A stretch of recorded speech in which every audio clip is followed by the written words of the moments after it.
आज गुरु गोविंद जी का प्रकाश उत्सव मनाया जा रहा है। अगर बात की जाए तो जहां पर आज गुरु गोविंद जी का जो प्रकाश उत्सव है मखनपुर से लेकर दियोली टिब्बे तक समाप्ति की है। मेरे साथ वही कुछ जहाँ पर जो जिन्होंने आज ये पूरा ऑर्गेनाइज प्रोग्राम किया है उनसे बातचीत करने की कोशिश।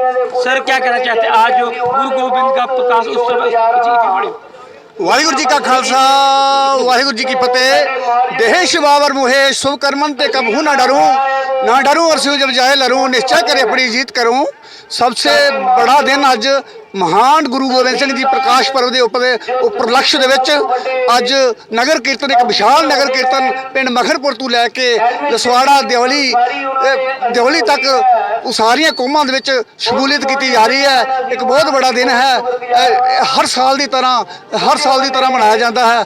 इसे खुशी दे विच हर कौम के लोग इधर हिंदू मुस्लिम सरदार सारे मिलवर्तन करके मतलब खुशियां मनाते हैं। वाहिगुरू जी का खालसा वाहिगुरू जी की फतेह।